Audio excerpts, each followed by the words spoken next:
And we are live. Hello, hello, hello, and welcome to She Cleans Up, Hey. where we share tips, tricks, and tell-alls about starting, scaling, and supporting your house cleaning business. I'm Kelly, the cleaning girl, and I'm an award-winning and professional housekeeper of over 20 years. And now I teach women just like you how to turn their love of house cleaning into a cash machine. And if you haven't already, be sure to download my new house cleaner starter checklist right here, guys. It gives you a solid starter list to launch your business and level up to the pros. I'm so excited that you are here because we have an incredible show scheduled for you today. But before we get started, be sure to click the link in the top of the post if you haven't already and give StreamYard permission to show us your comment below. So today we're talking all about how to hype up your marketing. And one of the most common issues I witness among new cleaning girls turned business owners is that they don't know how to correctly put a plan in place to hire cleaners so that they can effectively duplicate themselves and ultimately grow their business. So I wanted to take a moment and make this live special by bringing you one of our expert speakers from the Cleaning Girl Academy to share with us why having the right hiring tools matter so that you can confidently stand out from the competition and collect this cleaning cash.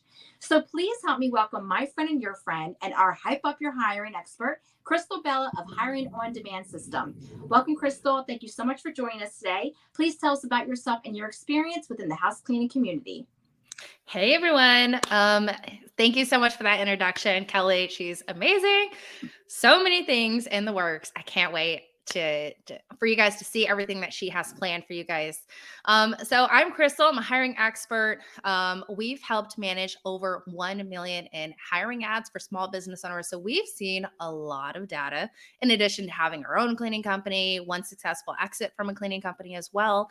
We have a lot of cleaning industries that work with us as well too. So lots of knowledge on all things hiring, but it's not just towards cleaning industries. It's all the industries that kind of come with it, like carpet cleaning, handyman services, all that stuff as well too. So I'm your girl if you have any questions related to hiring, training, attracting, or retaining your team. I know I said this like all out of order, but you get the idea. Hiring is hiring, right? Right? So for those that don't know, and we were just chatting this before the live started. We were both part of Launch 27 years ago as they were building out their software system. And since then, we've both grown our house cleaning businesses and moved on to other platforms. You're still with Launch 27, however, you are using other tools. I have moved on to Book and Koala, which I think it's a true winner in the market today. However, I do miss Launch 27. I miss Anthony. I miss the girls. So every so often I do jump in there and let them know that I'm thinking about them, and I do miss Launch 27. But Book and Koala is great as well. So after finding a new software system that my company could grow with, one of the things that I saw missing overall in the marketplace was a resource for hiring cleaners. I mean, listen, at the end of the day, it's just you all day doing the cleaning, right? And once you decide that you're going to take the next step to grow your business and build an empire and create a legacy for your family, you need to have cleaners to service the customers, right? It's literally two sides of the same coin. And so one of my biggest pet peeves over my 20-year journey of hiring and firing was that everyone in the industry was always talking about getting more clients, right? You got to market, you got to pay for ads, you got to do this, you got to do that. But at the end of the day, no one still, aside from you, very far and few between, people talk about the most important part of the puzzle, which is literally how to hire cleaners. So in my honest opinion, hiring a great cleaner to help grow your business supersedes everything else, right? So after months of leaving that software, growing in a different direction, I chose to do things differently and put a plan in place. Crystal chose to step up to the plate and take on this hiring headache for cleaning business owners. So fast forward today, Crystal, tell us how you're working alongside of these cleaning companies as the head honcho of their hiring process. Yeah. So we basically get to know them, their company. I feel like the foundation of a hiring process is pretty much the same, and then you kind of customize it from there. So and it comes into to play of, do they work with employees? Do they work with contractors? Are they in that same state? Do they have an office? Like, is it fully remote? Is this their very first employee? Is this, are they like, is this like their fifth employee? There's so many different things that kind of add on to the baseline of the hiring process that change it from there. But basically just kind of understanding like, where are they at with their company? What are their goals? I love to bring them back down to reality because I feel like everybody who comes to us is like a visionary and they're like, yes, I want 30 cleaners. I Yeah. want to dominate this space and this space. And you're like, Yeah. what? Like I get it. I get it. I get it. Totally. But, like, let me ask some follow-up questions. Like, how many do you have right now? Like, Yeah. sometimes, where they want to go and where they are right now, it's such a huge jump. And it's just kind of like really making them understand what it's like realistic when it comes to that. Cause I think a lot of things don't come into play, or a lot of things you don't think about when it comes to growing your team.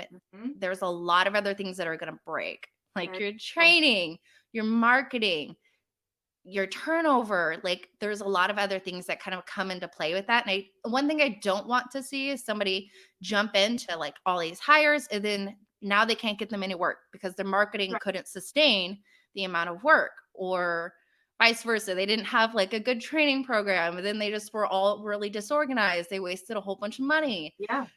So we Yeah. like to break them in to a realistic hiring goal based on kind of like where they're at, what are their goals, and just kind of bring it back down to reality. I think that's like the very first part that we like to work with them on, and then kind of go from there. I love that. You touched on so many things. Yeah, from the very beginning, I do. I think a lot of people, and I was that girl.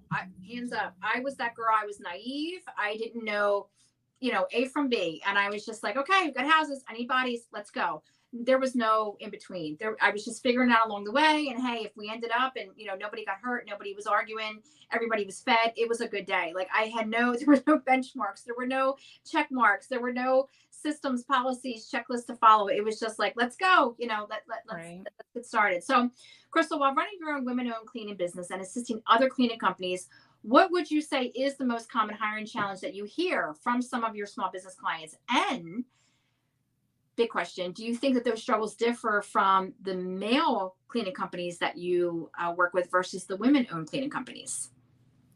Yeah, I feel like the problem is kind of like I feel like they think the problem is consistent like across the board. It's quality workers, like hands down all day.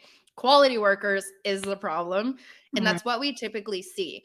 But reality is that quality workers and what is going to be like the issue for that company and every different company is so different, Yeah. because quality workers could have been like you were on the wrong platform, or quality workers could have been like you just let everybody through to the from that showed up to the interview because you didn't have a lot of people, Yeah. so you just said yes to everybody. So hands down it's quality workers. Such a good that's so insightful. Like that is such a good insight, because you are right. Like people will just hire anybody because they showed up. It's like forget one of the things I've noticed is they don't even they forego the background check. It's like, well, we've got 6 houses tomorrow and I need somebody. Okay, hold on. Mhm.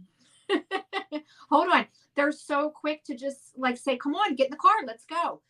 Yeah, that you touched on something so strong right there that I think a lot of people, it doesn't resonate with them yet because they haven't gotten there. But Yeah. that is a huge factor, is that saying yes to everybody, making sure that the schedule is full, no matter the cost, no matter the consequence afterwards. Mhm. Nobody talks about that. Yeah. And it's funny because I feel like a lot of these realizations aren't really there yet for them. And it's just kind of, I feel like part of my job is to make them aware of Yeah. part of these things. And it's a process of being aware at different stages. So it's not completely overwhelming. So that's just the one thing that we've done is we've tried to like inch it into little pieces just so it's not overwhelming. It's actionable and we're building that momentum to get them in the right direction. Okay.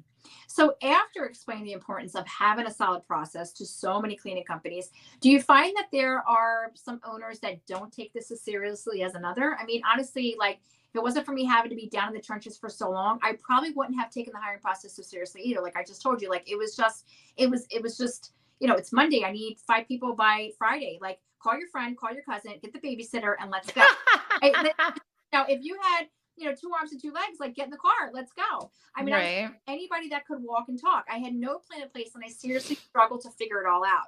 But knowing what I know now, like how hard the work is, how taxing it can be on your body, how crazy clients can be, how to be set up legally, right? Making sure that you're protected, yeah, that those people are protected, that the client's protected.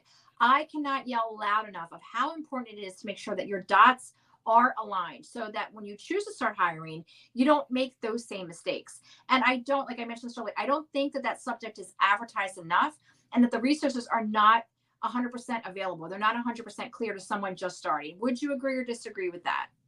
Yeah, I would definitely agree. I mean, when I started with hiring back in the day, I mean, I didn't even use any of the same process, same tools. Like I met at a coffee shop. Like I think it was right across the street. The It was good like old Mr. coffee shop. Pickles. Yeah, it was Mr. Pickles. I remember just sitting there and having so many no-shows. I was like, is this person gonna show up? Is this person gonna show up? Yeah. It's like it's different. Like back in the day for hiring, it was like I had a paper application. Yeah. I don't even remember how I posted. Um, but it's just different. I think yeah, it's just different. I think one thing for nowadays for business owners is they're expecting too much out of somebody and not setting the realistic expectation. For example, like if for somebody who I can't have any worker who is a male, all the females can't be in college. They can, Yeah. Or okay, the famous line is, no one cleans as good as me. Okay. yeah, Okay.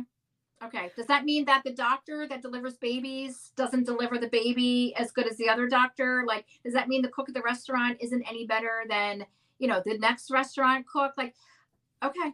Okay. Okay. right. Having the note Okay. somebody who doesn't smoke, and I'm not talking about like smoking like on the job, like they're like does like I can't smell it on their clothes, like, but it's just, and then they have to text me back within 30 minutes.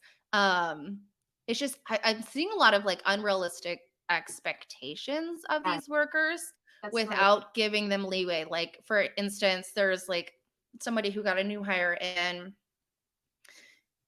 it's hard for somebody who's a business owner who doesn't have kids, but like me having kids, like I kind of gotta like bring them back down. I like to say to reality a lot because that's one of my specialties. Um, is that it's like spring break and like all the kids are home, and if you have a female cleaner who's a mom, like they're not going to get back to you maybe within that time frame, and Right. especially add on some holidays to it as well too. Like what are you expecting? It's like, are you paying them for like, I don't know. There's a lot of different factors. And again, employees, contractors, kind of different on how each scenario is handled. But I think just really having that understanding of they're human, they have a life, and you want to embrace their life, show them this great opportunity that you have for them. And it's kind of like reversing the process of like, what do they need to see? What do you need to make them to feel that your job is the best job, that you have the best opportunity? How do you give them the best opportunity? Yeah. What does that look like? How can you offer that? And just kind of going from there, especially when it's your first worker, you're going to mess it up. It's okay. But I will say that first worker will make or break you, and that will that not only is that a big learning lesson, but it's an opportunity because all you need is one. You only need one girl on your side to know it, to have worked it, to understand it, and then from there she's going to duplicate it. And that's always what has worked for us. It's just having that one girl starting at the very beginning, that one girl that she buys in, she buys Mhm. into the company, and you do everything that you're supposed to do, and from there you've got five more of them, within the year. Now you've got 10, and then you can grow and scale. So I agree. I agree 1000% that, yeah, there's a lot of unrealistic expectations, and not just in our industry, in all the industries. I mean, For sure. you've seen, we've all seen what has happened in the past 18 months with the whole great resignation, right? And the staffing shortages. It has affected everyone. The hospital down the street, I mean, they were giving out so much money for sign-on bonuses, because they can't keep nurses, they can't keep CNAs, they can't keep the what are they called? The orderlies, or the, I don't think they're called orderlies anymore, but the people that push the wheelchairs and hold the Mhm. doors. So they can't Yeah. come in fast enough. So everyone has had to get really creative in the past 18 months. And I still feel that some people are naive as far as what is involved. These are bodies, these are people, these are humans. Like you said, Mhm. they have lives, they have kids, they have a million other things that are going on outside of your work schedule. And one of the things that I wanted to bring up, because I have this conversation often with just local small business owners, is that, you know, I've been in the business for a long time. And, you know, 5 years ago, we didn't have Uber. Mhm. We didn't have DoorDash. We didn't have all of these ways to make a quick buck, right? We didn't have Yeah. Amazon. We didn't have all of that. So there's a greater threat out there now in regards to, you know, recruiting that girl, that great girl, because she's got all these other opportunities that she can go out and make just the same amount of money in less time without having to get her hands dirty. Yep. And so I think that a lot of business owners, not just in the clean industry, I'm not, you know, just pigeonholing us. A lot of business owners, they forget that. And it's like you've got to sell yourself. And then after she buys what you're selling, you've got to show up and you've got to continue to sell her, because that's your customer. Not the cleaner, not the cleaning company. I mean, the cleaning customer, you get them anywhere. There's always going to be dirt. As long as there's dirt, you know, you're going to need a cleaning girl. But your cleaning girl is your number one customer. And I think that there's so many people, I see them in the groups. You know, when I talk to them, I'm like, you're missing the mark here. Like, it's over your head. You've got to come back and pay attention to the, you know, and connect the dots to the people that you're trying to attract to your company. And I think there's a big deficit. I think there's a gap in the market, and it's something that I think is going to continue until people get smarter and, you know, really consider themselves as a true business owner and building a business and attracting the right person to come and work for that business. So For sure. yeah, you know, just I kind of want to like throw that in there. I mean to interject, but I was just like, yeah, you're No. touching on something really, really important, and it doesn't get talked about enough. It's not shared enough, and again, it's over people's heads, and they don't, Mhm. like, you're not above this issue. I dealt with it. You've dealt with it. We've all dealt with it. So you could be the biggest company in the world. You're still going to have staff. Like, if you want to grow, you have to hire staff. No matter what you do, there's always going to be a bigger issue that comes into play. And we've seen the past 18 months what has happened. And so now we have to get in front of it. How Mhm. in front of it is going to it's going to determine if you can keep up with the race. That's Yeah, and taking that hospital example down the street, you know, if they're having, you know, an issue with hiring, is it really with hiring or is it with retaining? If it's with right. retaining, then like kind of coming back to the drawing board. There are moments in your journey in your business or in any business level, starter, medium, small, big, whatever. Um, that you're going to have to reassess like the benefits, the pay. Is it still considered a livable wage? Is it a pay that is decent that other hospitals in the area, like they're wanting to work at this one versus this one? You know, what are the benefits? Are they being overworked? Is the environment? So even doing some exit interviews with some of the past workers that left and really using all this feedback and even having an entry form coming into the company, like, why Yeah. did you join us? What do you look forward to? Like, how could we excel in like bringing you the best career opportunity? Like, just understanding that knowledge is power, and you're gonna have to revisit the drawing board at times, and every company is just going to be different. But that was a great point right there. Just even with that company right there at that bigger level, you're like, man, like Kaiser, like all these things, like they have to come back and check everything. Every Yeah. location is going to be different. Like the one right down the road might be different from the one an hour away. If somebody might want to drive an hour away because that one's like got better pay, better benefits, like Yeah. it's different. It's like the motivation for them. And that first worker, when you mentioned like brings it home for you as your first new hire, that's how it was with me. Like for our cleaning company when I had employees, I had the best worker. She was phenomenal. I love her. I'm still friends with her. Oh, good. Well, because I mean, you're building relationships, right? You're building relationships. And I think one of the most important thing is, especially when you're, you know, creating a culture and you're creating a community and you're trying to, again, you know, attract the right person and retain them. Retaining, that's such an important word. You know, you're the one that's responsible at the end of the day, right? You're the one that, you know, you're putting all this out there because you want to attract them. You want to throw out that net, bring in the right people, and then you want them to stay, right? You want them to continue to build this with you. And Mhm. so, you know, I've said before, you know, I've been in business forever. I've had a team that hired and fired for me, but at the end of the day, I was responsible. And so if things weren't working, I had to go back and fix them, whatever that meant, right? Well, she brought up this issue, or, we found that, these three people were a no show, or this one quit. I have to figure that out. You got to go back and grease the wheel, right? And then you got to test it and see what happens, over a period of time and start again, right? It never ends. It's a constant cycle. And before I had all those things in place, I made a lot of hiring mistakes that literally could have made or break my business. It was just, I was up all night. I was all weekend long, just going over, what had happened, and did I do something wrong? And was it the customer? Was it a cleaning product that she didn't like to use? Was it the music in the car? It was all these things. And, I just, at the end of the day, these are teachable moments. And while I'm grateful for them, I can't tell you that my heart still breaks when I see other cleaning business owners going down this road. And with all the right intentions, they're super excited to turn on the marketing, watch the calls come in, just to find themselves a month later overwhelmed, overworked by this whole process, and with no staff. Like you said earlier, like, oh, they've got 5 people, and by the end of the month, they're gone, right? They didn't have the right tools in place, they didn't have the right process in place, they didn't have the work. So they've lost those people. They've lost a ton of time and a ton of time and a ton of money. So after chatting with the other business owners and learning more about the all too familiar hiring headaches, do you find that these issues tend to be with a more inexperienced business owner, or just across the board, especially right now, like just, in current times, are you finding that to be one or the other? I feel like I I don't know why. I feel like a lot of just everyone has like their own, everyone's so different.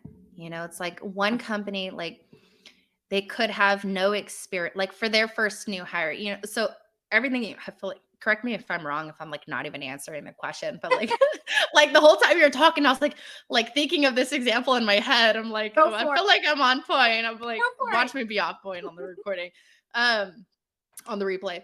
Um, is that your first new hire? There's like two different types of business owners. There's a business owner that's gonna sit there and work with their first employee, and they're gonna, you know, be too bossy or too directional or too rude, like expect them to clean this one thing and just be to have it done like in this certain time frame in a specific way. And if they don't look back at it, or they don't fold the toilet paper, like they're not providing constructive criticism in a very nice way. And then you have another company who maybe has never been in the, or maybe they sit there and then they train them for like 2 days, and then they put them out in the field, and then they throw their hands up and they're like, okay, I got my cleaning crew, I'm getting ready to go. Like maybe they're trying to do marketing now. Mhm. But what I've also seen as well too is maybe they throw on another layer of responsibility. Like now you're responsible for reordering supplies. Yeah. Now you're responsible for this. And then it becomes overwhelming. And Yeah. so just in those two scenarios right there, they're both severely overwhelmed, but it started at different scenarios. I feel like the starting point for that first worker is crucial, and it's hard for the business owner who's never had an employee, like has been working as a solo cleaner, to kind of go into that. And I think having the right support as you're getting into that is just really valuable, because like you said, like they're your rock star, they're the one that needs to believe in your vision and it's going to help take it to that next level. You just gotta kind of find that balance, and it's hard to find the balance. It is. It is. Yeah, it definitely is. And so, after hearing and seeing these issues, knowing what you know now, what is the first step that you would recommend to somebody that's just getting their feet wet in the hiring process? Start documenting your processes for training that very first worker, Yeah. because they may not stay forever, but you don't want to just continue to go through it. Just try, get messy in the process, try to document it along the way. It's not going to be perfect. Just try to aim to get 1% better every day. Oh, I love that. 1% better every day. I love that. The 1%ers. Yes, everybody can be a 1%er. I love Right? that. Yeah. Instead of like that all or nothing, like, oh, Yeah. it was just 1% better. If it could just get 1% better tomorrow with this one worker, what would it be? And just kind of what would this training process look like in order to support them to get 1% better? Or, so it's just dodging the all or nothing mentality, or like they're perfect or they're not, like just dodging that. Like it's your first worker, you're not perfect, they're not perfect. Yeah. Like find that harmony and kind of just improve it from there. So that's great advice. I love that. That's gonna be on my brain all day. The one percenter. Um, that's really good. Yeah, and I like find your harmony. Yeah, because not everybody is for everybody. That's just at the end of the day. No, like you might be a crap boss, or yeah, they might be a crap cleaner. You don't know. Mhm. But I definitely think by following a plan, it's going to allow you to get there faster, smoother, without so much of a headache. And you never know. You know what I mean? You might just get that great girl, and then she's got 3 great friends. And then before you know it, you've got a fully stacked team by the end of the month. So Mhm. knowing what I know now, it's like I just, going back and looking at how much time and how much Mhm. money and agony, right? And sleepless nights, like it's a lot. It's definitely a lot, but it is part of building the business. If you want to get to a certain level, these are the steps that are involved to help you get there. So, after listening to all this, I'm really hopeful that some of our house cleaners will take note. And if they feel that they're ready to pass them up and start hiring, they'll follow your lead, because honestly, like I mentioned, you can't grow a cleaning company without cleaners, period. This is a labor business, right? It's a hands on, need bodies in the seats all day, every day, period. So, and again, with the right plan in place, it just becomes a numbers game, honestly. Once you get more and more involved in the hiring process, you're able to understand what those numbers mean and how many people, you have to come in the door in order to put those people in place to clean the houses. That's, once you get into a certain level, you understand how that plug and play system works. But ultimately, it's there to help you set up your company for success, right? So now, Crystal, if there are any house cleaners that have any questions about their interest in learning about your service and how they can start hiring house cleaners, how can they contact you? Yeah, you could, I don't know if this works. There we go. You could check us out at crystalbella.co. Just type it in the URL browser. It'll pop up with our website. You could check out our blog, some of our freebies, some of our tutorials. I'll also hand over a link to a candidate attraction builder where it's like our starting steps for a company where we get to walk through, and you could do it. It's all DIY. You could do it yourself, but we'll kind of break it down so you can get some extra help with your first hire, kind of what that's going to look like, and then Love it. breaking down a job post and all that. And I'll have the link for you, Kelly. Love it. So, ladies, if you're just catching this, make sure that you comment replay below. Click the link that Crystal is providing you to grab all these goodies. Crystal, thank you so much for time with me today. Ladies, if you guys are just jumping on, she and I we've been in the industry together for such a long time, and no one does anything like this. So we are finally able to connect. It's super exciting, and I'm so happy for your success. And I can't wait to for you to show up inside of the Cleaning Girl Academy and drop more gems for us all. And for everyone watching, thank you for tuning in to today's She Cleans Up session. Be sure to join us next time as we share the dirty journey.